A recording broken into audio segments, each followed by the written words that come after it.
제가 오늘 여러분하고 같이 부모에 대한 모습에 대해서 이렇게 강의를 하려고 하는데, 제가 주일학교 전도사도 한 20여 년간을 했었고, 몬테소리 교수도 했었고, 교사도 했었고, 지금 영어 주일학교 전도사도 계속해서 하고 있지만, 제가 한 가지 확실하게 여러분에게 말씀드릴 수 있는 건 이겁니다. 절대 부모 노릇은 이론이 아닙니다. 이건 현실이고 힘든 일인 것 같습니다. 제가 아이들하고 많이 이렇게 사역을 하고 했다고 해서 아이들 키우는 게 쉽다고요? 아닙니다. 어렵습니다. 제가 오죽 심하면 이런 얘기까지 해요. 만약에 부모 노릇하는 것이 직장이었으면 벌써 내가 잡혔었다. 여러분 안 그러신가 보죠? 쉬우셨나 보죠? 너무 힘들었어요. 그래서 정말 사표를 던지고 싶었어요. 나 부모 안 해. 나 엄마 안 해. 나 진짜. 정말. 심하게 얘기해서 더럽고 치사하고 내가 진짜 열받아갖고 나 엄마 노릇 안 해. 한 적이 한두 번이 아니었어요. 그럼 하나님 이거 엄마 노릇 이렇게 힘들게 계속 해야 돼요?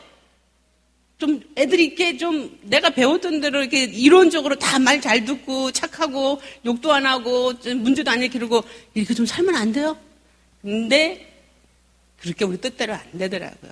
그래서 제가 여러분에게 자녀 교육에 대해서 잘 알아서 가르치는 게 아니라 제가 같이 고민했던 것, 애썼던 것 나누는 그런 시간을 갖도록 하겠습니다. 자, SOS 성경적 혼역을 찾습니다인데요. 이게 지금 말을 먹어야 됩니다. 근데 이것조차도 말을 안 들어요. 그죠? 자, 초등학생들이 이렇게 시험지 답안을 썼다고 그럽니다. 아시는 분은 아시겠지만 물어봤대요. 옆집 아주머니께서 사과를 주셨습니다. 뭐라고 인사해야 할까요? 정답이 뭐죠? 고맙습니다. 아니면 감사합니다. 그래야 되죠. 자, 얘네들이 뭐라고 답을 썼을까요? 뭐 이런 걸 다. 맨날 그러잖아요. 옆집에서 뭐 갖고 오면은 뭐 이런 걸 다. 됐어. 아이고 뭐 이런 걸 다. 그러니까 맨날 할머니도 그렇게 얘기하고 엄마도 얘기하니까 얘네들이 이게 정답인 줄 안 거예요. 뭐 이런 걸 다. 자, 부모님은 왜 우리를 사랑하실까요? 애들이 뭐라고 썼을까요? 정답은 이겁니다. 사랑해서, 그죠? 그렇게 썼으면 좋았을 것 같은데 아니고 뭐라고 썼냐면, 괴롭습니다. 얘가 왜 안 나올까요? 뒤쪽에서 클릭을 한번 해주세요. 그러게 말입니다. 부모님이 왜 우리를 사랑하실까요? 얘들의 생각은? 그러게 말입니다. 그죠? 우리도 모를 일이에요. 자, 마지막에 가장 웃깁니다. 여러분 한번 아실 거예요. 클릭해 주세요. 불행한 일이 거듭 겹침이란 뜻의 사자성 혹시 아세요? 눈 오고 그럴 때 뭐라 그러죠? 자, 설상가상인데 정답은 설사가 또. 그게 얼마나 불행한 일이 겹치는 거예요. 그죠? 설사가 났는데 또 나는 거. 이거 굉장히 불행한 일이 거듭 겹침이란 그런 내용이 됩니다. 자, 아이들이 생각하는 거, 우리들이 생각하는 거하고 많이 차이가 있어요. 그래서 이제 그러한 예를 보여주기 위해서 나온 겁니다. 다음 번호를 보면요. 자, 한문이 나왔어요. 이게 뭐죠? 좀 있습니다. 쥐삐지기면 백전백승. 이게 손자병법에 나오는 그러한 얘기라고 합니다. 그래서 한마디로 얘기하면 나를 알고 적을 알면 100번 싸워서 100번 다 이긴다는 그런 한자죠. 자, 그래서 우리가 무엇을 할 것이냐면은 부모와 자녀의 세대 차이를 알아야지 우리가 이 부모라는 노릇의 전쟁에서 이길 수가 있습니다. 나도 모르고 아이들도 모르고 그럼 도대체 이해할 수가 없어요. 왜냐면은 여러분 우리 부부 사이에서도 그러잖아요. 분명히 남편이 나한테 잘해주는 것 같은데 내가 화날 때가 있어요. 그럼 남편이 그러죠. 도대체 왜 그래? 뭐 때문에 화가 나서 그래? 그럼 뭐라 그러죠? 당신 나를 그렇게 몰라? 왜 날 이해 못하고 그래? 아니, 해줘도 나를 이해 못한다고 생각되면 서운한 거예요. 그죠? 그래서 나도 자녀들을 알고 자녀들도 나를 아는 것. 그것이 모든 관계에 있어서 핵심인 것 같아요. 그래서 제가 이제 교사 교육도 많이 다니고 부모 교육도 많이 다니고 부부 세미나도 많이 다닙니다. 결론은 한 가지예요. 상대방이 나를 알고 내가 상대방을 알면은 많은 경우 문제가 해결이 돼요. 근데 나도 상대방을 잘 이해를 못하고 상대방도 나를 모르면 문제는 해결되기 어렵습니다. 그래서 이제 부모와 자녀의 세대를 이제 알도록 하는 거죠. 자, 다음으로 넘어가면요. 이제 여러 가지 종류가 있는데, 다음이요. 자, 제일 먼저 나오는 게 우선 베이비붐 세대입니다. 여러분도 아시겠지만 이 베이비붐 세대들은 미국에서 이야기하는 나이대하고 한국에서 하는 나이대하고 조금 차이가 있어요. 연령대를 보면 미국은 46년에서 64년생 출생을 이야기하고 한국은 55년에서 64년생 출생을 베이비붐 세대라고 그렇게 이야기를 합니다. 여러분이 꺼리끼실 수도 있겠지만 혹시 여기에 해당되시는 분? 없어요? 베이비부모 세대에 해당되시는 분. 네, 여기 많이 있죠. 이제 이게 세대가 쭉 나오는데요. 이 베이비붐 세대들의 특징은 뭐냐면 미국도 마찬가지고 한국도 그렇고 전쟁 세대였어요. 그러다 보니까 바로 내가 전쟁을 겪지 않았더라도 우리 뭐 언니나 오빠들이 겪었다든가 해서 이 6.25 전쟁도 그렇고 베트남 전쟁도 그렇고 해서 이런 전쟁에 대한 그런 경험들을 간접적으로 갖고 있습니다. 그러다 보니까 전쟁이 일어나고 나면은 가장 문제가 되는 게 뭐죠? 이 가난이 와요. 그죠? 그리고 모든 게 힘들어요. 그래서 특히 우리나라의 그 베이비붐 세대들은 가난을 경험했기 때문에 뭐 보릿고개도 넘어가고 굉장히 힘든 세월을 살았어요. 그래서 여러분들 뭐 좀 있는 집에서 자라신 분들은 안 그러셨겠지만 도시락 싸갈 때 계란 하나 깔고 가는 거. 그 큰 특권이었습니다. 그죠? 근데 그렇지 않으면 어떻게 돼요? 그 옛날에 베이비 거버푸드 거기에다가 김치 볶고 막 김치 넣어갖고 가져가요. 그래갖고서는 가방에다가 그냥 사람들 많은 데서 껴갖고 막 가는데 특히 여름 같은 때는 어떤 현상이 일어나죠? 이 김치 국물이 이렇게 꽉 닫혀지지 않고 좀 발효가다가 이게 뚜껑이 열립니다. 그런데 국물이 흘리기 시작을 해요. 그러면 사람들 막 꽉 있는데 막 김치 냄새 이렇게 가방에서 나면 어때죠? 아, 냄새가. 누가 또 김치 흘린 거야? 막 그런 이야기를 하고 그랬어요. 그래서 먹는 거에 대한 집착이 다른 세대보다 조금 더 많아요. 그죠? 그래서 애들은 배고프다는 소리를 안 하는데 계속 그 말, 너 밥 먹었어? 야, 밥 먹어야지. 밥 안 먹고 어디 가? 밥 먹고 가. 왜냐면 우리는 밥 안 먹으면 큰일 난다고 생각을 하기 때문에 먹는 거에 집착이 강해요. 저희가 이제 여기서 대학교를 졸업하고 시카고에 가서 공부를 할 때 이제 시카고 한인교회에서 이렇게 봉사를 했어요. 근데 그 관리 집사님이 항상 하는 얘기가 뭐냐면 참 월요일날 되면 아주 속상해 죽겠대요. 집사님 왜요? 그랬더니 주일날 되면은 이제 밥 먹는 교회도 있었지만 주로 많이 뭘 했냐면 도넛하고 커피를 먹었어요. 그래서 교인이 한 200명이면 애들까지 해갖고 충분히 한다 해서 한 도넛을 한 300개를 주문을 한대요. 그래갖고 이게 딱 친교실에다가 펼쳐놓고 먹으면 이상하게 성가대 끝날 때쯤 나오다면 도넛가 다 없어진 거예요. 분명히 교인 숫자보다 많이 했는데 왜 도넛가 없어지지? 이상하다. 근데 그 해답은 월요일날 밝혀진답니다. 죄송합니다. 권사님들. 우리 권사님들 이렇게 연세가 많으신 분들이 먹는 거에 집착을 하셔서 도넛가 좀 새로운 게 나오고 맛있으면 봉투에다 그저 담는 거예요. 그래서 담아서 집에 가져가시면 괜찮은데 가방이 좀 작거나 이게 안 들어가면 아이고 끝나면 이게 집에 가져가야지 하고선 어디 안 보는 구석구석에다가 이렇게 쑤셔 넣으신대요. 계속. 그러고서는 집에 가실 때 잊어버리시는 거예요. 그러니까 월요일날 청소하시려고 보면은 아니 이게 왜 여기서 나오지? 그러면 한 보따리 도넛, 여기도 한 보따리 도넛. 막 그렇게 나오니까 도넛가 항상 모자란다는 거예요. 처음에는 제가 한 20대쯤에 그 얘기를 들었을 때 왜 할머니들 왜 그렇게 그냥 먹는 걸 그냥 대충 같이 집에 뭐 못 사시는 분들도 아닌데 막 밍크 코트 비싼 거 입고 다니시고 정말 잘 사시는 자제분들이 다 있는 그런 할머니들인데 왜 이렇게 먹는 거 갖고 집착을 하지? 진짜. 근데 알고 보니까 그 세대가 그래요. 먹는 거에 대해서 많이 경험을 했기 때문에 가난한 것을 그래서 집착을 많이 하는 그런 세대가 됐습니다. 어떻게 보면 우리가 이렇게 세대를 이해한다는 것이 좀 더 이렇게 서로를 알게 되는 그런 계기가 되는 것 같아요. 그러다 보니까 어떤 일이 일어났어요?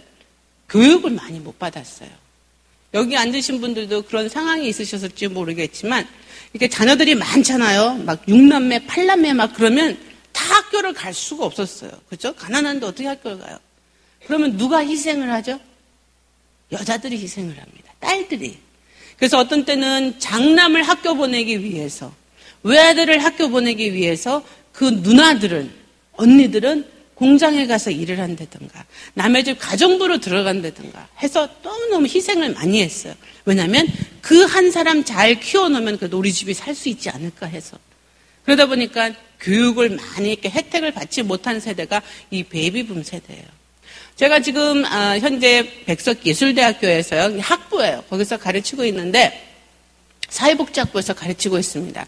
왜냐하면 사회복지학부하고 기독교 교육하고 겹쳐지는 부분이 많이 있어서. 근데 거기에서 일하다 보니까 만학도들이 많이 오세요. 50 넘고 60 넘으신 분들이.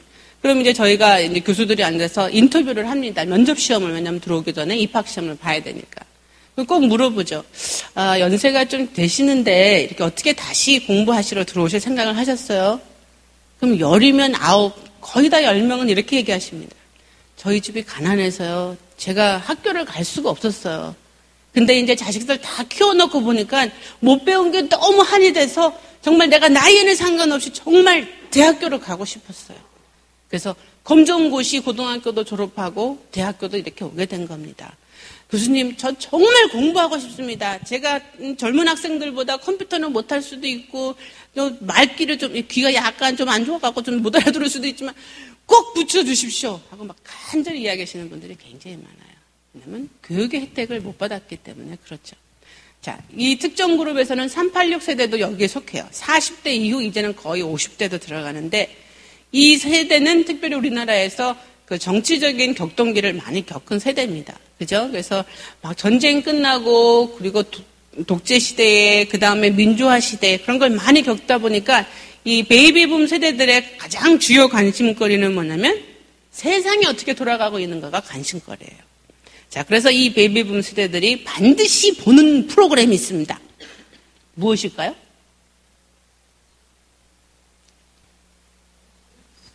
정확하죠. 9시 뉴스입니다. 9시 뉴스는 꼭 봐야 됩니다. 요즘엔 많이 8시로 바뀌었더군요. 왜냐하면 세상이 어떻게 돌아가는 걸 내가 눈으로 확인하고 귀로 들어야지 돼요. 그리고 신문은 막 봐요. 그리고 또 좌정해서 앉습니다. 딴 거 다 보다가도 애들한테 야, 아빠 TV 보겠다. 뉴스 틀어봐라. 그럼 애들은 그러죠. 아빠 그 뉴스 인터넷으로 보면 되고 무털 9시 뉴스 봐. 그래도 안 됩니다. 예의를 갖춰서. 이건 거의 정식으로 앉아서 의뢰를 해야 하듯이 9시 뉴스를 봐야 돼요. 왜냐하면 세상이 어떻게 돌아가는가는 내 인생에 직접적인 관심이 있기 때문에 그래요. 그래서 그 특징을 그렇게 나타냅니다. 자, 다음에는 뭐냐면 그 밑에 세대인데 X세대예요. 베이비부모 세대들의 동생뻘이라고 할 수 있죠. 그래서 연령이 61년도에서 84년 그렇게 되는데 아까에 나온 연령하고 약간 이렇게 겹치는 부분도 있어요. 여러분이 이해하셔야 될 게 학자들이 이 세대들을 정리하고 그럴 때 조금씩 틀립니다. 그리고 겹치기도 합니다. 그래서 보통 X세대는 61년에서 84년생들을 이야기하는데요. 이 사람들이 정확히 뭐가 틀린지는 모르지만 하여튼 베이비부모들하고는 틀려요. 그래서 X세대라고 불렀답니다. 이 사람들의 특징은 뭐냐면 많은 결성 과정에서 좀 태어났어요. 그러냐면은 베이비붐 세대들의 특징과 마찬가지로 그 세대 때는, 베이비붐 세대 때는 전쟁 후에 미국의 히피 운동이라는 것이 일어났어요. 생각나세요? 머리 길고 막 집시처럼 하고 다니고 그러면서 자유주의를 갖다가 막 외치고 다녔어요. 그래서 어디에 얽매이는 거를 싫어했기 때문에 결혼도 얽매인다고 생각을 하고 한 사람 한 사람과의 관계도 얽매인다고 생각을 했어요. 그리고 이때 나온 게 바로 피임약이 나오기 시작했습니다. 성개방도 마찬가지로 이렇게 열리다 보니까 어떻게 돼요? 가정들이 깨어지는 것이 많았어요. 이 베이비붐 세대들이. 그리고 그 밑에 세대들이. 그래서 이 X세대는 많은 경우 깨어진 가정에서 태어난 사람들이 많았었어요. 그전에는 생각할 수도 없던 부모의 이혼, 부모의 별거를 경험한 세대이기 때문에 많은 그 X세대의 특징이 뭐냐면 난 누구인가에 대해서 고민을 많이 했어요. 나는 어디에 속해 있고 나는 무엇인가. 이것이 X세대의 특징이었습니다. 그 다음에 나오는 게 뭐냐면 Y세대예요. X세대의, 베이비붐 세대의 자녀들에 해당되죠. 그래서 우리가 보통 16살, 17살에서 30대 초반들을 갖다가 Y세대라 그러는데 이 사람들은 뭐냐면은 이렇게 건국 이래 이 사람들처럼 스펙이 좋은 사람들이 없었습니다. 학력은 제일 높아요. 건국 이래. 근데 우리나라뿐만 아니라 전 세계적으로도 마찬가지예요. 이렇게 전 세계적으로 이 Y세대가 교육을 많이 받은 적이 없어요. 요 나이 또래가. 대학은 기본입니다. 여러분 주변에 보셔도 그렇죠. 요즘엔 대학만 나와서 직장을 얻을 수 있어요? 없죠. 그러니까 어떻게 돼요? 대학원으로 갑니다. 대학원 나와봤자 직장 결정돼요? 아니잖아요. 또 박사학위 해요. 계속 학력은 올라가기만 하죠. 그러다 보니까 이 Y세대의 특징은 특별히 물질하고 굉장히 관련이 깊어요. 자, 우리 베이비붐 세대들이 뭐가 가장 부족했다 그랬어요? 물질이요. 그죠? 먹는 거 물질이 부족했다 그랬죠? 가난하게 살았단 말이에요. 한이 맺혔어요. 정말 내가 양복이나 뭐 웃도리 같은 거 내가 2벌만 있어도 내가 소원이 없겠다. 막 그런 식으로 입는 거, 먹는 거, 집 큰 거, 좋은 차 막 이런 데에 관심이 가다 보니까 자기 자녀들한테는 어떻게 해주고 싶어요? 아끼게 하고 싶을까요? 안 해요. 마음껏 쓰게 하고 싶었단 말이에요. 내가 못 써봤으니까. 내가 아쉬웠으니까. 그래서 자기 자녀들한테는 돈을 막 준 거예요. 용돈도 막 주고. 야, 엄마 아빠 너무 고생해서 너네는 써봐. 뭐 반대로 간 사람도 있지만 많은 경우 아이들한테 많이 줬어. 용돈도. 그러니까 얘네들은 일도 안 하고 어려움도 없이 막 이렇게 돈이 막 생겼단 말이에요. 돈이 있으니까 뭐예요?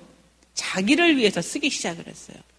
베이비 부모 세대들은 돈 있어도 그래 우리 동생 학교 다니는데 학비라도 책값이라도 보태줘야 돼. 나는 안 쓰고 내 동생을 위해서 우리 엄마를 위해서 희생하는 그런 모습이 있었는데 이 Y세대는 아니에요.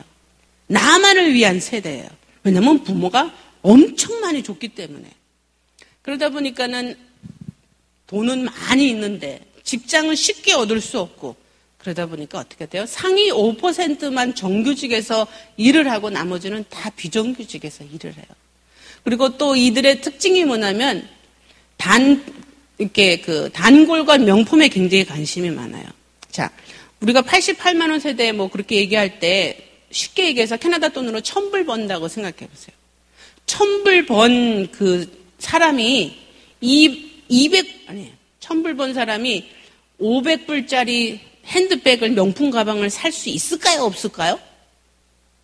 우리 생각으로는 못 사죠. 근데 이들은 살까요? 못 살까요?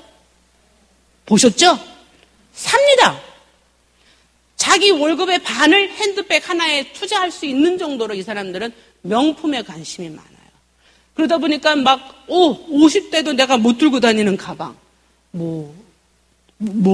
여러분 이름 되면 알죠? 디오로 가방 같은 거 막 몇천 불 되는 것도 갖고 다니는 애들이 있어요. 심한 경우는 이 Y세대에서는 어떠한 가치관까지 이야기를 하냐면 자기의 몸을 팔아서라도 그 돈으로 자기 치장을 하고 싶다는 게 Y세대입니다. 왜냐하면 그 물질에 대해서는 너무너무나 자유하기 때문에 그리고 나를 위해서 사용한다는 것이 이 세대의 머릿속에 들어갔기 때문에 그래요. 근데 또 특별히 뭐냐면요. 우리 베이비 부모 세대들은 어땠어요?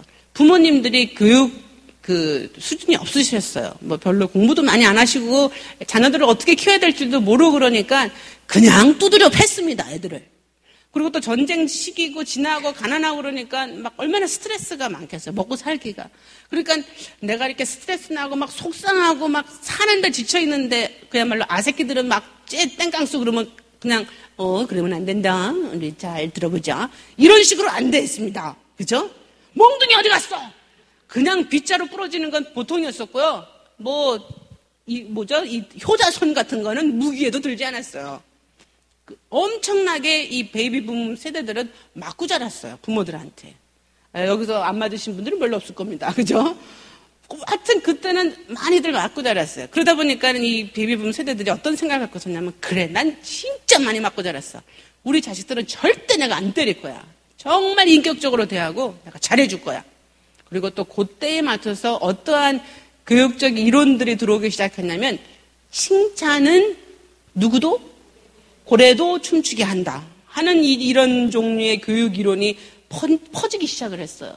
그래서 애들을 갖다가 때리지 않고 한마디로 칭찬만 해주는 그러한 교육적 무드가 막 조성이 됐어요. 그러니까 어떻게 돼요? 애가 잘못할 때 속은 올라도 그러면 안 된다. 엄마는 그렇게 하면 속상하단다. 아주 교육적으로. 있는 것처럼 막 그렇게 네가 그럼 엄마 속상하니까 안 그랬으면 좋겠다. 잘했어요. 애가 밥 먹는 것도 잘했대요. 쥐가 배고파서 밥 먹는데 뭘 잘했어요. 그래도 잘했대. 계속 칭찬만 해준 거예요. 그랬더니 어떤 현상이 일어나요? 혼나보질 않았어요. 잘한 건 잘한 거고 잘못한 거는 잘못했다고 뚜렷하게 구분을 해줘야 되는데 그래, 혼내면 안 돼. 기죽어서 안 돼. 칭찬해줘야 돼. 뭐든지 칭찬을 해줬어요. 자, 우리 애들이 고래입니까? 저는 고래와 결혼한 적이 없습니다. 저는 사람과 결혼했습니다. 우리 애들은 사람 새끼입니다. 근데 우리는 애들을 고래 취급했어요. 그랬더니 이 고래들이 어떻게 돼요? 난리를 피고 있죠. 여러분, 저 정말 식당 같은 데 가면 창피합니다. 특히 외국인 교수들, 외국인 친구들하고 한국 음식 먹고 싶다고 해서 데려갔는데 이거는 불고기고 이거는 막 음식 설명 다 해주고 있는데 저쪽에서는 애들 뛰어다녀요. 그러면 그 친구들이 그래요. 한국의 엄마들은 애들을 이렇게 식당에서 뛰어다니게 놔두냐? 그래요. 그러면 저는 그러죠. 우리 집 애들은 안 그런다. 저 집 애들만 그런다. 그러면서 저를 변명해보지만 한마디로 쪽팔립니다. 외국 애들은 별로 그러지 않아요. 우리나라에서 특별히 유별나게 그렇게 많이 그래요. 그러다 보니까 어떻게 돼요? 얘네들은 칭찬만 받아온 세대이기 때문에 집에서도 웬만한 상, 트로피 다 갖고 있어요. 그죠? 여러분 집에 한번 들춰보시면 애들 트로피 하나씩은 다 있을 거예요. 왜냐면 애들이 그전에는 많이씩 낳는데 요즘은 조금씩 낳고 자꾸 칭찬해야 된다 그러니까 엄마들이 자꾸 그 애들한테 상 주는 걸 원해요. 한국 같은 경우도 예를 들어서 이제 무슨 발표회를 했어요. 그럼 선생님이 잘한 사람 이제 3명만 해서 상을 준다. 그러는데 애가 열심히 연습해서 갔어요. 초등학생 애가. 근데 딱 와갖고 애가 야 어떻게 됐어? 어떻게 잘했어? 상 받았어? 그랬더니 애가 시무룩해서 아니 왜? 딴 애들이 받았어.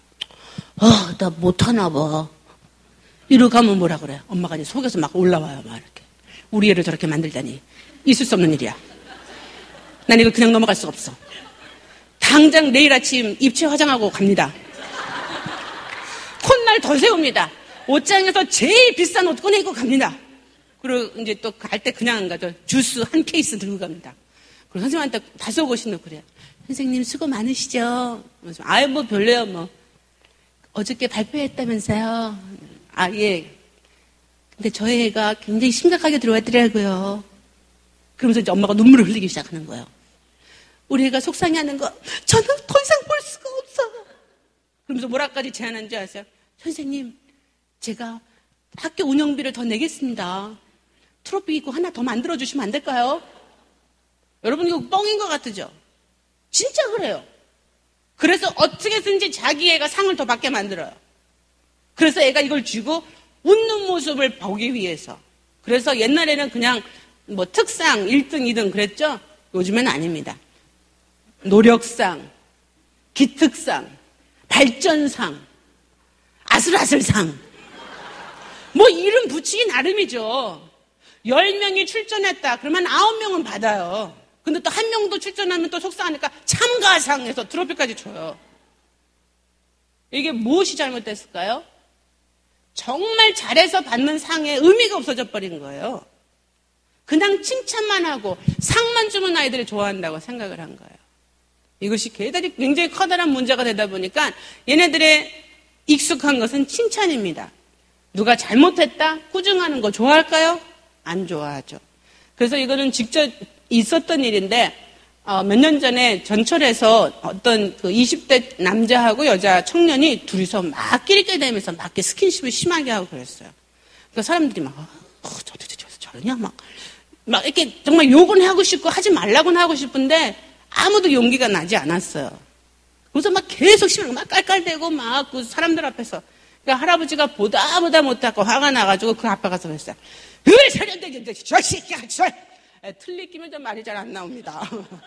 하여튼 이 빠지지 않을 정도로 할아버지가 막 이렇게 뭐라 그러셨어요. 응? 어디 사람들이 하여튼 결론은 뭐냐면 너네들 이래서 되느냐 이제 그런 얘기였겠죠. 무안을 당한 거예요. 공개적으로. 그랬더니 옆에 있는 사람들은 다 뭐랬어요. Yes, 맞아, 저거야. 어휴, 할아버지, 화이팅! 막 이제 신나갖고, 그냥 너무 꼴상사 나왔으니까. 그랬더니 얘가 얼굴이 빨개지면서 남자애가 아무 소리도 안 해요. 그래서 사람들이 먹히나 보다. 할아버지는 이제 의기양에서 이러면서 딱 있는데 이제 할아버지가 내릴 때가 됐어요. 그래서 딱 내리는데 남자가 따라 내리기 시작하는 거예요. 할아버지가 계단을 이렇게 올라가는데 얘가 따라 올라가기 시작해요. 계단 맨 위에 할아버지가 도착하니까 얘가 갑자기 할아버지 어깨를 확 돌리더니 네가 뭔데 사람들 앞에서 창피를 줘! 하고 주먹으로 쳐버렸어, 할아버지를. 할아버지 어떻게 됐을까요? 계단에서 굴러서 내진탕으로 돌아가셨어요. 이게 신문에 나온 뉴스예요. 너무 극단적이라고요? 아닙니다. 왜 묻지마 범행 같은 게 왜 일어나요? 아이들이 잘못한 것에 대해서 받아들이지를 못해요. 그래서 이 Y세대의 또 다른 특징이 뭐냐면 직장에 가서 오래 있지를 못해요. 왜요? 당연히 직장은 공과 사를 구별해야 되는 곳이고 그리고 누구든지 이 사람을 키워줄 생각을 하고 싶지 않아요. 왜냐면 내가 내 자식이 아닌데 왜 이 사람을 키워줘요? 여기는 당연히 회사 돈이 들어가는 곳이고 잘못하면 상사들이 뭐라고 그러죠. 이거 이렇게 했어. 똑바로 해야지. 이것도 못해. 그러면 어떻게 돼요? 화가 나는 거예요. 집에 와서 그대로 얘기해요. 엄마 나 직장 다닌다 이거 때려칠 거야. 왜? 나들이 이거 못한대. 더럽게 못한대. 엄마들이 뭐라 그래? 야 때려쳐. 엄마 저기는 아파트 하나 팔면 돼. 내가 너 하나 못 먹이겠냐? 아니 지금 아파트 팔아서 얘한테 먹이는 게 중요해요? 아니잖아요. 그래서 Y세대 이직률이 다른 세대에 비해서 유난히 높은 게 여기에도 연결이 되어 있습니다. 또 하나 넘어갈까요? 이 Y세대의 특징이 뭐냐면 점점 애들이 결혼을 안 해요. 그죠? 여러분 주변에 보면은 싱글들 많죠. 왜 결혼을 안 할까요? 엄마 아빠가 모든 걸 다 해주기는 것이 너무 익숙해져 있는데 왜 나가서 고생을 하냐 이거예요. 내가 벌어서 월급 타는데 이거를 내가 스스로 혼자 막 즐기고 싶고 쓰고 싶은데 와이프가 돈 달래요. 내가 벌었는데 와이프 주고 싶어요? 안 주고 싶어요. 근데 집에 있으면 내가 번 돈으로 나가서 여행도 다니고 먹을 거 하고 그러면 엄마가 잔소리는 심하게 하지만 빨래도 다 해놔요. 청소도 다 해놔요. 이놈은 시키 저놈은 시키 하면서도 밥은 다 해줘요. 그거 먹으면 돼요. 아, 왜 모터로 나가서 힘들게 해요? 결혼을 안 하는 거예요. 여자도 마찬가지고 남자도 마찬가지고요. 그래서 그것이 전체적인 이유는 아니고 어느 한 부분이라 하더라도 Y세대의 그 특징이 여기에 있는 겁니다. 자, 그렇다면 이들의 주요 고민은 난 무엇을 갖고 있나? 소유에 대한 것이 굉장히 강한 거죠. 그래서 다른 사람들에게 주는 것 인색합니다. 다른 사람들을 위해서 희생하는 것 다른 사람들보다 더 힘들어요. 왜냐하면 바다만 봐왔기 때문에. 자, 다음 세대는 무엇이냐면요. 다음 세대가 원래 Z세대예요. 이 꼬마 세대들. 이 세대들은 태어날 때부터 뭘 갖고 태어났냐면 전자기기를 갖고 태어났습니다. 뱃속에서 나오자마자 자판기를 두드리기 시작했어요. 엄마 물 좀 갖다 주세요. 엄마한테 텍스트를 보내요. 얘네들 혹시 타자반에 다니는 거 보셨어요? 우리는 타자반 다녔습니다. AAA, BBB 이러고 배웠어요. 얘네들은 타자 안 배워도 나서도 알아요. 독수리 타법으로 한다 해도 빨라요. 왜냐하면 태어나면서부터 컴퓨터하고 핸드폰은 신체의 일부가 되어 있어요. 그래서 어떤 현상이 일어나요? 만약에 말을 안 들었다. 엄마 핸드폰 뺐을 거야. 그 핸드폰 뺐으면 어떻게 돼요? 죽는 것보다 더 심한 거예요. 차라리 용돈 안 준다? 뭐 못 나가게 한다? 그런 건 괜찮아요. 핸드폰 뺏었다 하면 난리 나요. 왜냐하면 여기에 너무 집착이 돼 있고 신체 일부가 되어버리기 때문에 그런 현상이 일어납니다. 이것이 바로 Y세대 밑에 있는 Z세대라고 그렇게 얘기를 합니다. 자, 그럼 우리가 이제 세대별로 알았어요. 그러면 그 다음에 나오는 게 뭐냐면은 이제 우리 부모의 모습을 알아야지 돼요. 자녀를 대하는 부모의 종류가 여러 가지가 있습니다. 뭐 물을 칼로 자르듯이 쫙! 우리는 이거 아니라 이렇게 섞여 있는 부분도 있지만 대체적으로 이렇게 나옵니다. 자, 다음이요. 맨 처음에 나오는 것이 독재형 부모입니다. authoritarian이에요. 한마디로 군대식 방식으로 자녀를 키우는 겁니다. 후원은 별로 안 해주는데 컨트롤은 엄청 세요. 완전 군대식이에요. 그러다 보니까 어떻게 돼요? 부모는 항상 이깁니다. 자녀는 항상 져요.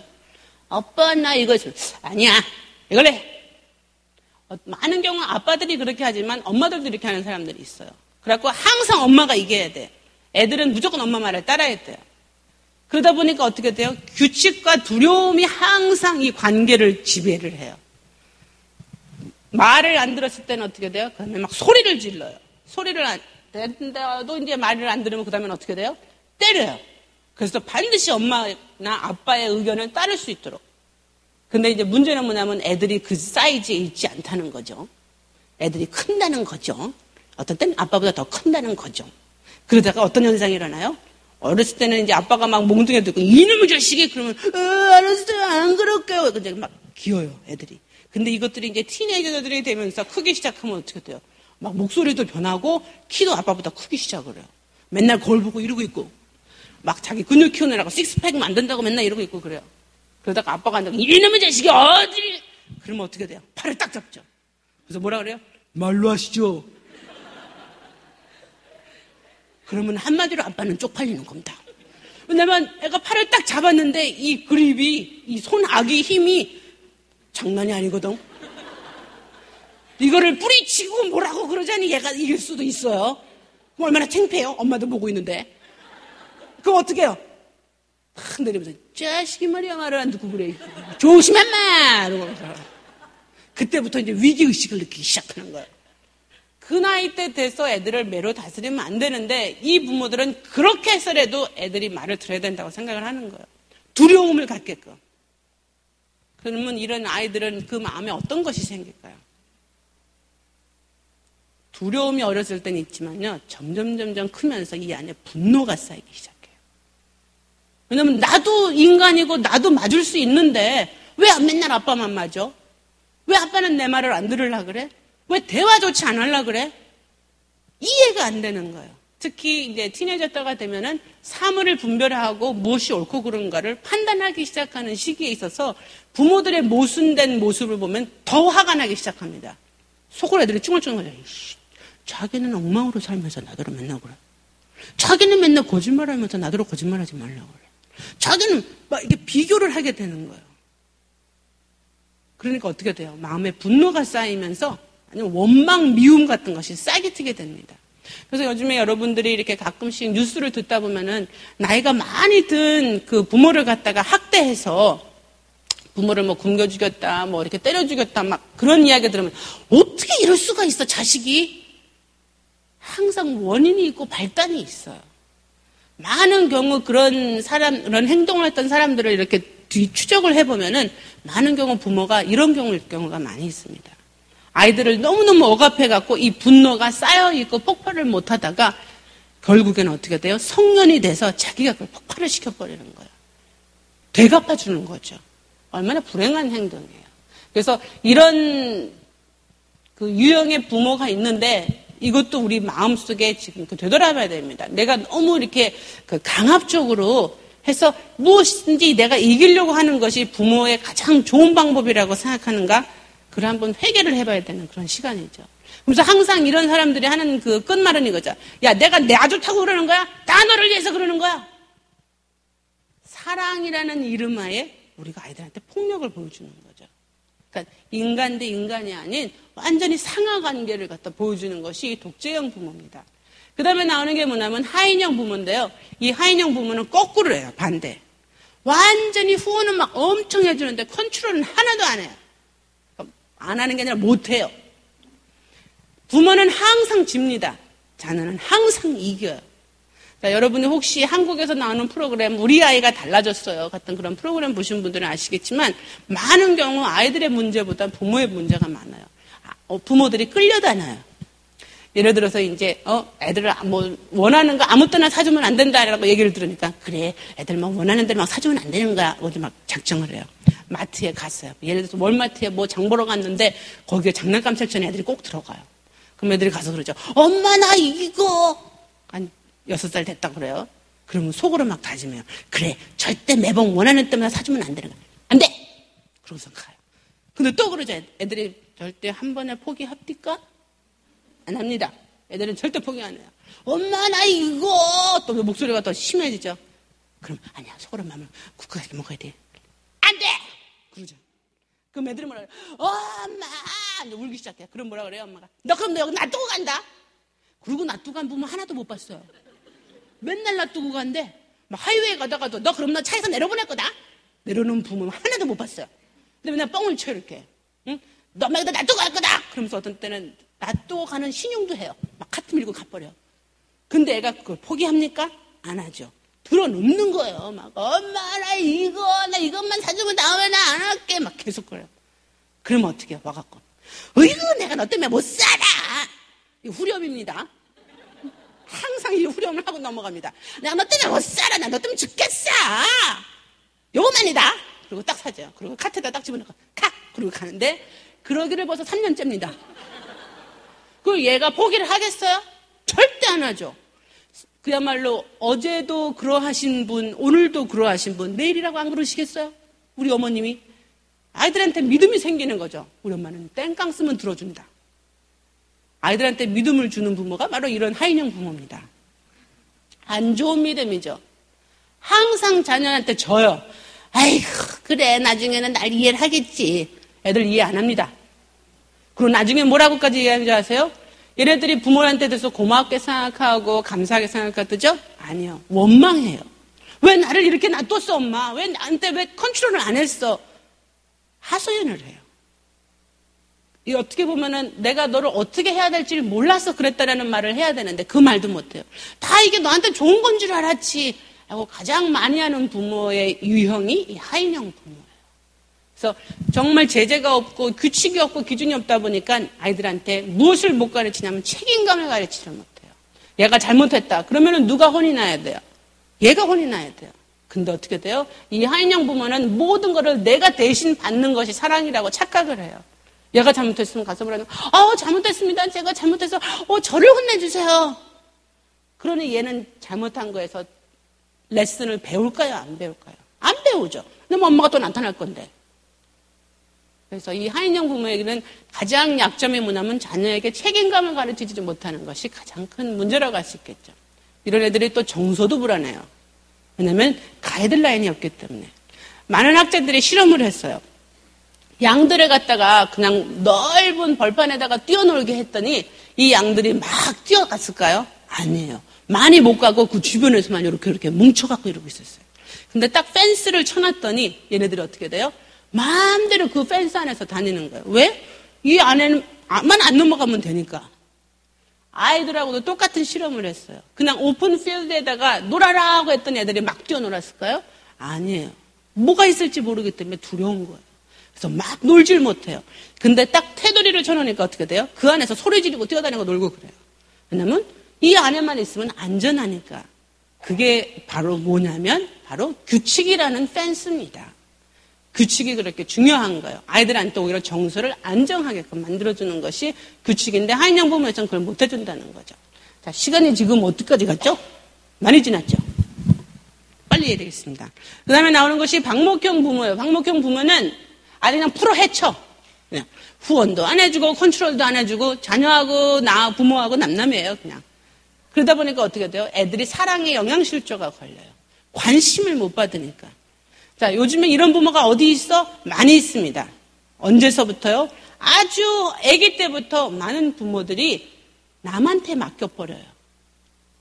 자, 뭐 여러분 이제 대선 얼마 지나지 않았지만 대선 때 계속 나왔던 공약이 뭐였어요? 무상교육이라는 거 나왔죠. 그죠?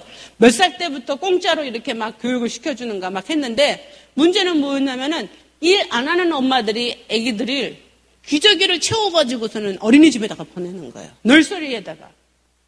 엄마들이 일 안 하는데 왜 안 데리고 있을까? 문제는 뭐냐면 엄마들이 애들을 어떻게 키워야 될지 모르는 거예요. 그런데 널서리에 보내면 어떻게 돼요? 자녀 양육이 누구의 책임이죠? 선생님의 책임이란 말이에요. 겉으로 듣기에는 좋은 것 같으죠. 그래, 교육은 전문가한테 맡겨야 돼. 이건 직무유기입니다. 부모에 대한.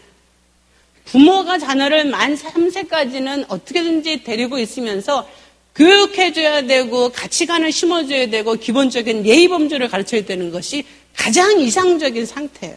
근데 어떻게 돼요? 부모들이 그거를 어떻게 해야 될지 모르니까 교육기관에다가 무조건 집어넣는 거예요. 그리고 엄마들은 나는 나 할 일을 다 했다고 생각하는 거죠. 이것을 제가 생각하기에는 지금 현재 2000년도에 일어나는 방목형 부모의 특징입니다. 자, 이렇게까지 하다 보니까 그러면 어떤 게 제일 좋을까 나오죠? 권위형 부모라는 것이 나옵니다. 권위형 부모는 뭐냐면 후원도 잘해주고 컨트롤도 잘해줘요. 무대결 구조예요. 그리고 네가 이기냐 내가 이기냐가 아니라 가장 좋은 곳에서 서로 대화해서 해결점을 찾는 것이 이 권위가 있는 부모의 모습이라는 거죠. 규칙은 정확해요. 그렇다고 뭐 칼로 무자르는 듯이가 아니라 플렉시블은 하지만 그래도 규칙은 있어서 애들이 나 이렇게 하면 엄마한테 혼날 거야. 이렇게 하지 말아야지. 이렇게 하면 우리 엄마가 칭찬해 줄 거야. 나 이렇게 해야지. 라고 알게 되는 그런 규칙을 주는 부모죠. 그리고 단호하고 위험하고 일관성이 있어요. 바깥에 나가서는 아니고 집에서만은 아니고 바깥에 나가나 집에 있으나 캐나다에 있으나 미국에 있으나 한국에 있으나 규칙은 정확하게 있는 거예요. 그러니까 애들이 거기에서 따르는 거예요. 그것이 바로 권위 있는 부모의 모습이라는 거죠. 이런 애들은 어떻게 돼요? 아까 얘기했던 것처럼 펜스가 정확하게 어디 있다는 걸 아니까 적응력이 좋아요. 그리고 책임감도 강해요. 나 이걸 가면 혼나. 나 이렇게 안 해야지. 그게 바로 책임감입니다. 나 이렇게 하면 다른 사람들한테 좋은 인상을 남길 수 있어. 그게 사회성입니다. 그래서 그러한 점이 가장 많은 게 권위형 부모라고 할 수 있죠. 여기서 끝나면 저는 그냥 일반 교육학자가 됩니다. 그죠? 그렇지만 저는 일반 교육학자가 아닙니다. 저는 기독교 교육학자입니다. 하나 더 추가해야 되겠죠? 바로 권위 있는 성경적 부모입니다. 권위 있는 성경적 부모라는 것은 후원도 잘해주고 컨트롤도 잘해주고 기도도 잘해주는 것이 바로 권위 있는 성경적 부모예요. 예수님의 자랄 때의 모습을 보면 이렇게 나와 있어요. 예수는 지혜와 키가 자라고 하나님과 사람에게 더욱 사랑을 받았다. 구체적으로 얘기하자면 전인적 성장으로 자라신 거예요. 이거는 어떤 모습이냐면 바로 이겁니다. 지혜가 자란 거는 인지적 성장이에요. 머리가 자란 거예요. 똑똑해졌어요. 예수님이요. 점점 더 똑똑한 게 아니라 점점 인지적으로 자라신 거예요. 그리고 키가 자랐어요. 신체적으로 성장하는 거죠. 정말 다른 애들과 마찬가지로 키도 커지고 힘도 세지고 그리고 또 그것뿐만 아니라 하나님에게 사랑을 받았다 그러죠. 이건 영적인 성장인 거예요. 그리고 사람에게도 사랑을 받은 것은 사회성이 발달했다는 거죠. 인간으로 오신 예수님이 이렇게 4가지 영역에서 밸런스를 갖고 살아셨다면 우리 자녀들도 당연히 예수님의 모습을 받아서 이렇게 자라야 됩니다. 애들 스마트해지는 것 중요하죠. 돈 좋은 데 학교 가는 것 당연히 잘해야죠. 그것만 돼서는 안 된다는 거죠. 우리나라에서 재벌들 많아요. 근데 왜 다른 나라 재벌들하고 비교하면 창피할까요? 돈은 있는데 머리는 좋은데 무엇이 빠졌기 때문에 그러죠? 사회에 대한 책임을 갖지 않았기 때문에 그러죠. 우리가 부모들이 막 그래요. 너 무슨 워렌 버핏처럼 마이크로소프트 빌 게이츠처럼 막 우리 애들도 그렇게 자랐으면 근데 왜 우리 부모들은 우리 애가 삼성의 이건희 회장처럼 자랐으면 그런 사람이 없죠? 죄송합니다. 특정 인물을 이야기를 해서. 왜 우리가 갖고 있는 그 좋은 것을 남을 위해서 사용한다는 것에 우리가 영향력을 주지 못하냔 말이에요. 영적으로 잘 자라고 신체적으로도 잘 자라고 사회적으로도 잘 자라고 머리 인지적으로도 잘 자라는 것. 이것이 정말 우리가 기도해야 되고 바라야 되는 것이 아닌가 생각을 합니다. 자, 보면은요. 부모의 사명은 바로 믿는 자의 사명인데요. 개신교 NGO에서 기독교윤리실천위원회에서 이렇게 조사를 했는데 가장 신뢰하는 종교는? 하고 물어봤더니 뭐가 나오냐면은 바로 넘겨주세요. 천주교가 35%가 나오고요. 그리고 불교가 31%, 개신교가 18% 나왔다고 합니다. 여러분 창피하죠? 저도 저기에 속해 있습니다. 그럼 사람들한테 물어봤어요. 그렇다면 개신교가 가장 필요한 것은 무엇일까요? 라고 물어봤더니 넘버원이 뭐냐면 교인과 교회 지도자의 언행일치가 42%가 나왔어요. 한마디로 얘기해서 이거죠. 말은 잘해. 그렇게 살지를 못해. 누가? 기독교인들이 그렇게 하는 것이 세상 사람들의 편견이라는 거예요. 두 번째가 뭐냐면 다른 종교에 대한 관용, 사회봉사, 재정 사용의 투명화 이런 것이 이렇게 일반 사람들이 봤을 때 기독교를 평가하는 것입니다. 자, 우리 이글스필드 교회 사모님은 안 그러시겠지만 많은 교회에 사모님들이 주로 맨 뒤에 앉으십니다. 그러면 이제 목사님들이 앞에서 막 설교하세요, 담임 목사님이. 그러면 사모님 뒤에 앉아서 막 이래요. 그러면 이제 그늘에 생각할 때 뒤에서 아멘 하시나 보다. 근데 그게 아니랍니다. 뒤에서 이러신답니다. 너나 잘하세요. 너나 잘하세요. 왜 그런 농담이 나와요? 앞에 강단에서는 막 여러분 이렇게 됩니다. 우리 이렇게 살아야 됩니다. 막 그런데 집에서는 딴짓한다는 거예요. 가장 잘하는 와이프가 봤을 때. 그러니 뒤에 앉아서 드러내놓고 못하고 너나 잘하세요. 너나 잘하세요. 하고 기도를 하고 그래요. 이 모습이 우리 자녀들의 모습한테도 그대로 나오는 거죠. 자녀들한테 이럽니다. 너네들 이렇게 하면 안 되지. 너네들 그렇게 해야지. 막 하면 애들이 뭐라 그래요. 어휴, 엄마나 잘하세요. 어휴, 엄마는 맨날 모이기만 하면 집사님 욕하더구만. 어휴, 아빠나 잘하세요. 참 맨날 나가서만 딴짓만 하더구만. 애들이 다 봐요. 그죠? 왜 그래요? 무엇 때문에? 말과 행동이 일치하지 않을 때는 그렇게 애들이 비판을 하게 됩니다. 이 모습이 그대로 어디에서도 나오냐면은 사회적으로도 나온다는 얘기죠. 그렇다면 우리의 모습은 어디에서 나올 수 있냐면 바로 성경에서 다시 나와야 되겠죠. 베드로후서에서 보면은 이러한 성경 말씀이 나옵니다. 그 중에 첫 번째가 뭐냐면 사랑하는 여러분, 여러분이 이것을 기다리고 있으니만큼 티도 없고 흠도 없는 사람으로 아무 탈 없이 하나님 앞에 나아갈 수 있도록 힘쓰십시오. 이것은 자녀 앞에서 말과 행동이 일치하라는 하나님의 말씀이십니다. 티가 없고 흠도 없는 부모가 어디 있을까요? 근데 하나님이 그렇게 하래요. 다른 것이 아니라 자녀 앞에서 말과 행동이 일치하는 것. 그것이 여러분들이 자녀들 앞에서 보일 수 있는 흠과 티가 없는 모습입니다. 어렵죠? 우리가 어떻게 돼야 돼요? 하나님 앞에서 제대로 된 모습을 보여줘야지 자녀들한테도 제대로 된 모습을 보여줄 수 있다는 거예요. 자, 제가 40이 넘어서 박사학위를 시작했습니다. 아이들을 데리고 캐나다에 들어와서. 그러다 보니까 얼마나 힘들겠어요. 왜냐하면 석사 끝나고 10년 만에 박사학위를 하니까 머리가 굳어버린 거예요. 막 책을 읽는데 이 내용이 들어오질 않아요. 다시 읽어야 돼요. 그리고 그런 게 있다면서요? 여자들이 애를 낳고 나면은 애 하나 낳을 때마다 머리에 있는 브레인에 이 셀이 죽어간다면서요? 저는 3번이나 그렇게 죽어갔어요. 한꺼번에. 그러니까 너무너무 힘든 거예요. 그래서 남편은 한국에 있죠. 저는 신혼집에서 시어머니 모시고 아이들하고 공부하면서 여름 때, 겨울 때는 LA 가서 공부를 이제 시작을 하고.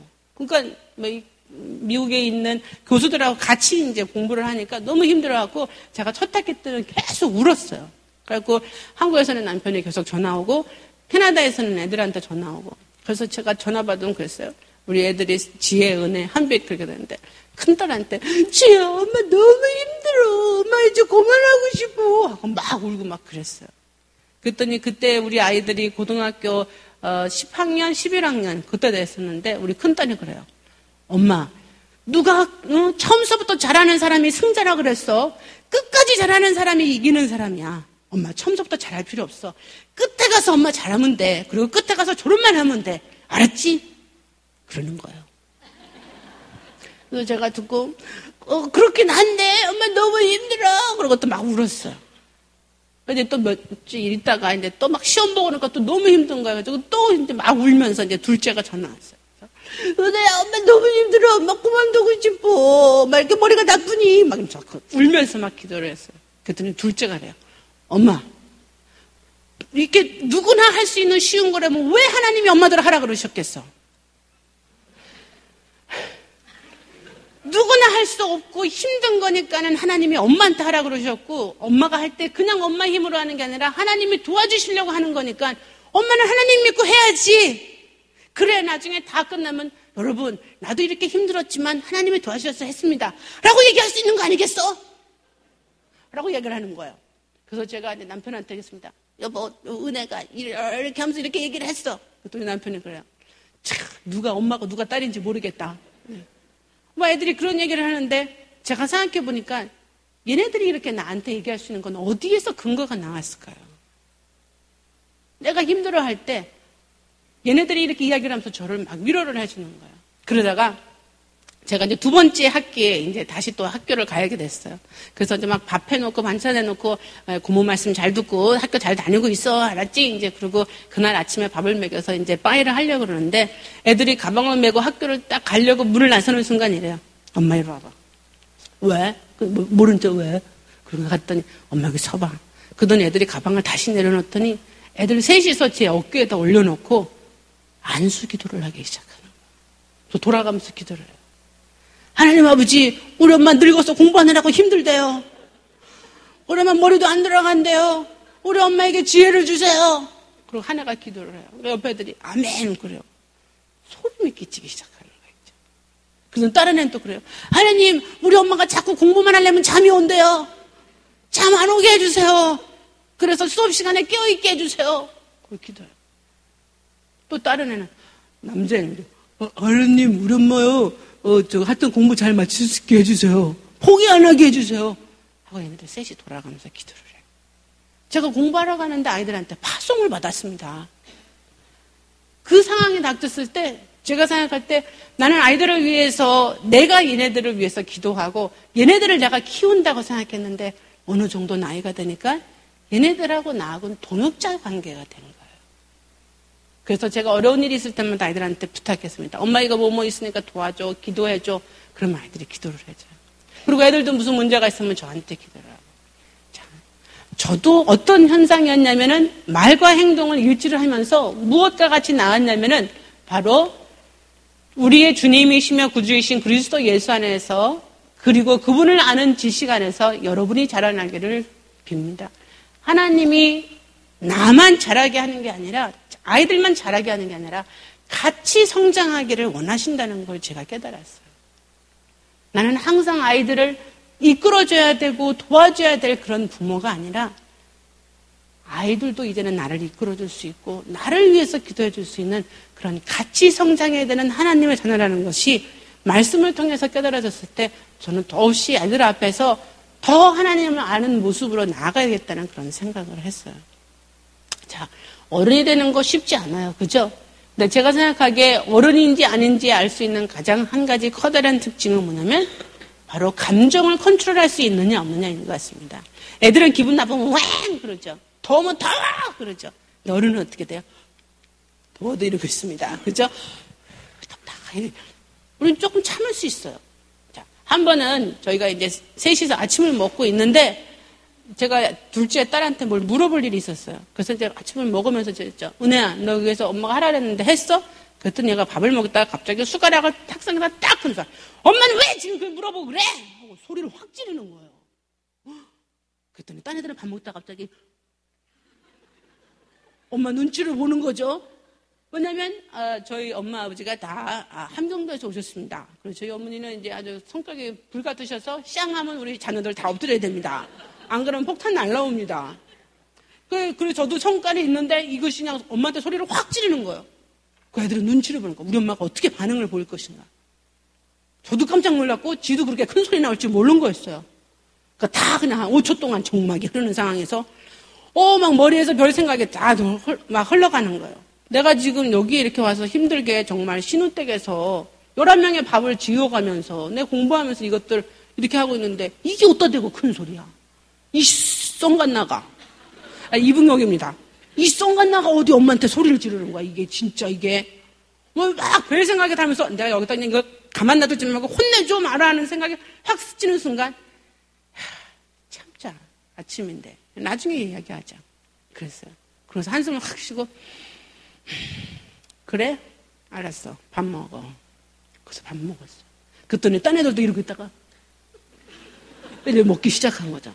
아무도 얘기를 못하고 정막이 흐르는 가운데. 그런데 이제 계속 나도 밥을 먹으려니까 막 별 생각이 다 스쳐 지나가면서 막 서러운 거예요. 나한테 그렇게 큰 소리를 치다니 이것이. 여러분은 어떠실지 모르지만 저는 울음이 나면 콧물부터 납니다. 그래서 숨길래야 숨길 수가 없어요. 갑자기 있는데 막 콧물이 나면서 이러니까 애들이 엄마 울어 그러는 거예요. 큰딸이 아니 엄마 안 울어. 밥 먹고 싹도 가. 애들이 이제 벌써 알았죠. 엄마가 운다는 걸. 계속 참았어요. 그랬더니 애들이 이제 후다닥 먹고 이제 갔어요. 그래서 참고 이제 설거지 다 하고 이제 정리해놓고 난 또 내가 공부해야 되니까 책상에 앉아서 막 이렇게 하고 이제 막 모든 것이 이제 막 지나가고 그러면서 티네이저를 한 명도 아니라 3명이 한꺼번에 티네이저를 지나가는데 이걸 내가 어떻게 해야 되나? 하나님 지혜를 주십시오. 나 정말 너무 힘듭니다. 그런 생각이 드는 거예요. 그랬더니 오후 3시 반에 되니까 이제 애들이 같은 학교 다니니까 또 같이 왔어요. 그때는 제일 먼저 이제 큰딸이 들어왔어요. 하야, 엄마. 근데 기쁜 척 하는 거죠. 응, 갔다 왔어? 그랬더니, 엄마 괜찮아? 그래요. 눈치 보면서. 엄마 괜찮지? 왜? 했더니, 은혜는 왜 그렇게 싸가지가 없어? 욕하기 시작하는 거예요. 자기는 착하다 이거지, 이제. 잘 보이려고 이제 그러는 거야. 어쩜 지가 엄마한테 성질을 내고 엄마가 지금 얼마나 힘들게 이러고 있는데 엄마 그런 거 가만히 냅두면 안 돼. 두드려 패야 돼. 지가 그냥 신났어, 그냥 아주. 그래도 엄마 화날 수 있는데 엄마 왜 참았어? 엄마가 같이 소리 지르고 같이 화를 내면 엄마 티네이저지. 엄마는 어른이잖아. 엄마가 기회를 보고 좀 시간이 지나고 나서 얘기하려고 엄마가 참은 거야. 엄마 그런 거 참지 마. 그런 거 혼내줘야 돼. 그게 버릇돼. 그러면서 알았어. 그래서 엄마 생각해줘서 고마워. 오케이. 그러더니 나가더니 이제 문을 나가기 딱 전에 그래요. 엄마. 그래서 왜? 은혜 진짜 싸가지 없어. 그지? 응, 알았어. 고마워. 그랬더니 이제 나갔어요. 그랬더니 이제 아들이 왔어요. 걔가 지금 182입니다. 유일하게 우리 집에서 저보다 큰 애입니다. 얘가 이제 덩치 커갖고 풋볼을 해갖고 덩치가 이런 애인데 얘가 들어와서 이래. 엄마. 그래서, 왔어. 엄마 괜찮어? 괜찮지, 왜? 은혜 누나 왜 이렇게 싸가지가 없어? 왜 엄마한테 지가 화를 내고 그래? 나 아까 진짜 화났어. 엄마가 그걸 참고 그래. 그래서 다 참지 뭐. 혼내줘야지. 그거 버릇된단 말이야. 똑같아요. 레퍼토리가. 제가 그랬어요. 엄마도 안 참고 싶고 속상했는데 엄마가 그래도 참아야지 같은 티네이저가 아니지. 같이 소리 지르려면 나도 티네이저잖아. 엄마는 어른이니까. 엄마 힘들겠다. 그더니 지가 이렇게 오케이. 그더니 나가요. 나가면서 문을 나가면서 딱 이래요. 엄마. 왜? 했더니 은혜 누나 진짜 싸가지 없어. 그제? 우리 집은 뭐 좀 안 좋다 그러면 다 싸가지가 없는 거예요. 그러고 나와. 오케이, 땡큐, 한빛. 그랬더니 이제 나갔어요. 30분 지났어요. 부르질 않았어요. 마지막 셋째가 들어와요. 푹 풀죠. 엄마. 갔다 왔어? 쿨하게. 그러더니 이제 저는 책상에 앉아서 이러고 있는데 자기가 엄마 침대한테 묻더니 엄마. 그래서 왜? 그랬더니 엄마 내가 싸가지 없어서 미안해. 그래서 막 통곡을 하기 시작을 하는 거야. 네가 싸가지가 없었어? 내가 엄마한테 소리 지르면 안 되는데 내가 학교에서 너무 힘들어갖고. 그러면서 통곡을 해요. 은혜가 많이 힘들었구나. 나는 이거 열심히 하고 뭐 하려고 그랬는데 애들하고도 문제가 있었고 그때 공부도 시험 점수도 안 나왔고 내가 괜히 엄마한테 이렇게 화낸 것 같아. 엄마 미안해. 그래서 제가 막 통곡을 하면서 크게 울어요. 그래서 저도 그때 같이 울었어요. 그래. 은혜 속상했었지만 엄마도 많이 속상했었어. 그리고 엄마도 진짜 화났었어. 그래서 너 막 혼내주고 싶었는데 네가 무슨 일이 있었겠지 하고 엄마가 참았어. 엄마 어른이니까. 근데 은혜야 어른 되기 참 힘들다. 근데 네가 이렇게 이번에는 소리 지르고 그런 거 엄마가 참았지만 다음에 또 그러면 엄마 가만히 안 있을 거야. 엄마도 사람인데 네가 소리 지르고 그러면 엄마 가만히 받기만 하겠어? 아니야. 다음엔 그렇게 소리 지르지 마. 그럼 진짜 화낼 거야. 땡큐 엄마. 그래 이제 허기호에서 이제 끝났어요. 그랬더니 얘가 나가면서 그래. 엄마. 그래서 왜? 싸가지 없어서 미안해. 그래서 싸가지로 시작해서 싸가지로 끝났습니다. 그래서 애들하고 그렇게 해서 끝났어요. 자, 그런 일이 닥칠 때 정말 내 성격대로 내가 하고 싶은 대로 하는 건 그건 쉬운 일인 것 같아요. 근데 그걸 참고 상황을 판단해서 애 이야기를 먼저 들어주려고 하는 거 그렇게 말처럼 쉽지 않습니다. 정말 속이 타들어가는 것 같고 에이씨 이럴 때는 정말 내가 부모 사표 쓰고 싶다 내가 그런 생각이 들 때가 한두 번이 아니었던 것 같아요. 그것이 바로 우리도 같이 자녀들하고 성장해야 되기 때문에 그런 것 같습니다. 마지막으로 하나님께서 이런 얘기를 해요.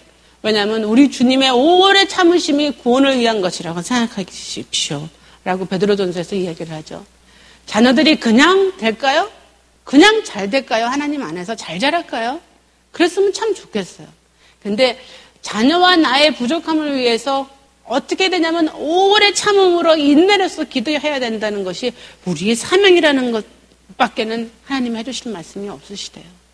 한마디로 이야기해서 우리가 왜 부모가 됐을까요?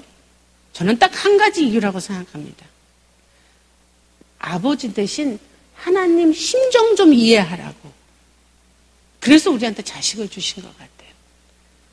자녀들 없이도 열심히 신앙생활 할 수 있지만 자녀들이 내 말 안 듣고 자녀들이 속색일 때 그때 정말 하나님 심정을 이해하게 되고 우리 부모의 심정을 이해하게 되는 것 같아요. 왜냐하면 결국 우리가 구원을 이룰 수 있는 것, 자녀들이 하나님 안에서 구원을 이룰 수 있는 것은 자동으로 되는 것이 아니라 오래 참음으로, 인내함으로, 지속적으로 우리가 월크해야 되고 애를 써야지만 이루어지는 것이라고 해서 생각이 됩니다. 자, 우리 자녀들이요, 싸워야 하는 어려움들이 너무나 많이 있습니다. 왜냐하면 우리나라뿐만 아니라 외국도 마찬가지지만요. 사진 보여주세요. 청소년 10명 중에 7명이 스트레스를 호소하고 있는데 사망 원인 1위가 자살입니다. 교통사고도 아니고 질병도 아니에요. 아이들 스스로 목숨을 끊고 있어요. 무엇 때문에? 스트레스 때문에요. 저 공부하는 애 얼굴 좀 보세요. 모든 고뇌를 다 이렇게 갖고 있어 보이지 않습니까? 그리고 청소년 인터넷 중독은 12.4%라고 이야기하는데 이것은 해마다 올라갑니다. 여러분 자녀들 중에서도 지금 게임 중독, 인터넷 중독 있는 분들도 계실 거예요. 우리 애들이 어쩌다 이렇게 됐을까요? 차라리 우리 때는 학교 다닐 때는 이렇게 많은 유혹이 없었던 것 같아요. 오히려 지금 애들이 더 유혹을 이기기가 힘든 시기에 살고 있는 것 같아요.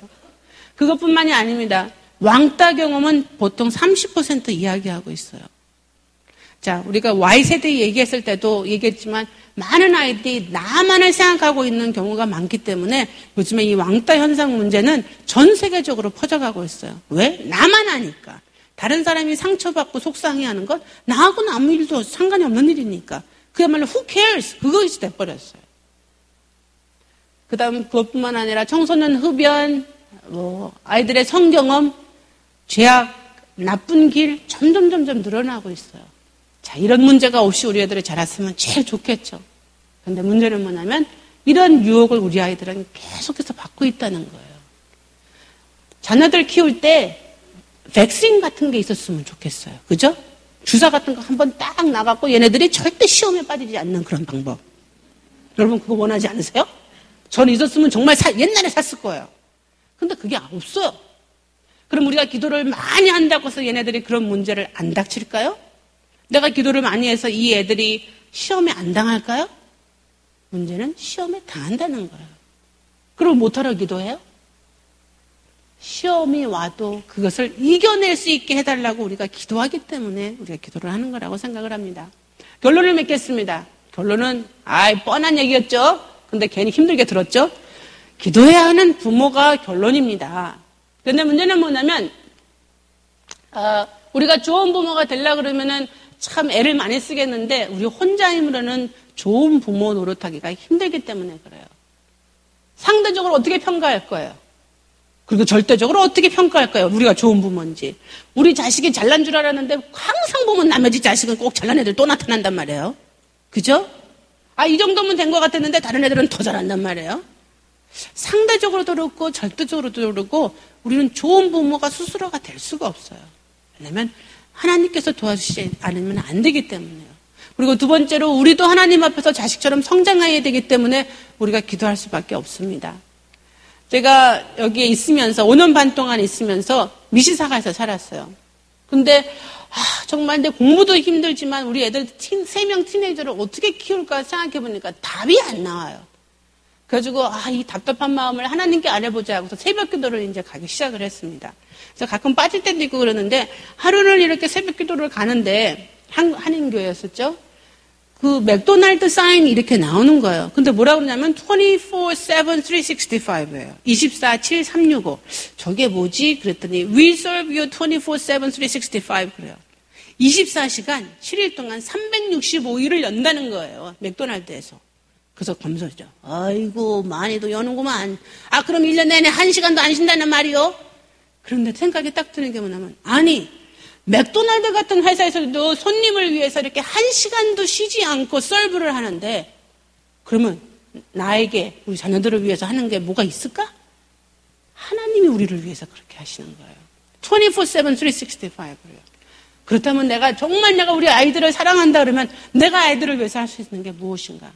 그래, 딴 거 없다. 내가 아이들을 위해서 하루도 빠짐없이 기도를 하자. 그래서 이제 새벽 기도를 정말 하루도 빠지지 않고 나가기 시작을 했어요. 어떤 때는 밤에 새벽 2, 3시까지 작업하다 보면은 5시 반에 일어나서 새벽 기도 가야 돼요. 그러면 잠 2시간도 못 자고 가요. 그리고 갔다 오면 애들이 이제 아는 거죠. 그러면 아침에 갔다 와서 이제 애들 아침 만들어주고 점심 만들어주고 해서 학교 보내려면 애들이 그래요. 엄마 어저께 늦게 자던데 또 새벽 기도 갔다 왔어? 그래요. 그럼 그러죠. 엄마 졸려서 안 가고 싶었는데 너네들을 위해서 갔다 왔지. 그럼 애들이 이래. 고마운 거예요. 자, 비록 고백합니다. 새벽 기도 가서 정신이 말짱해서 기도하지는 못했습니다. 가갖고 막 졸아갖고서는 엄마 갔다가 딱 잠이 들다가 깨는 하나님 어디까지 했죠? 그럴 때가 많아요. 막 잠이 들어갖고. 그래도 내가 가는 그 모습조차도 하나님께서 받으신다는 생각이 그렇게 다녔습니다. 자, 마지막으로 인내 기도는 문제가 안 오게 함이 아니라 이기게 함이기 때문에 그랬다 그러죠. 정말 백신이 없어요. 아이들이 문제를 안 일으키고 문제의 시험에 빠지지 않는 것이. 그렇다면은 왜 기도하냐고요? 이것을 이기게 하기 위해서요. 러시아에서는 지금은 별로 없겠지만 호랑이를 사냥할 때 이 포수꾼들이 이 엽총과 그다음에 그 사냥개들을 데리고 다녔다고 합니다. 그래가지고 딱 이렇게 산속 깊이 들어가다가 갑자기 이 사냥개들이 호랑이의 냄새를 맡고 막 이렇게 짖기 시작하고 쫓아가기 시작하죠. 그러면은 그 뒤에서 포수는 이 막 그 개들을 쫓아가면서 공포를 쏜다고 합니다. 엽총으로 막 이렇게 샷건으로 쏘면은 땅땅 소리가 나겠죠. 그 이유는 뭐냐면 2가지 이유에서 총을 쏜다 그래요. 하나는 뭐냐면 호랑이한테 너는 이제 죽었어 라는 걸 알려주기 위해서.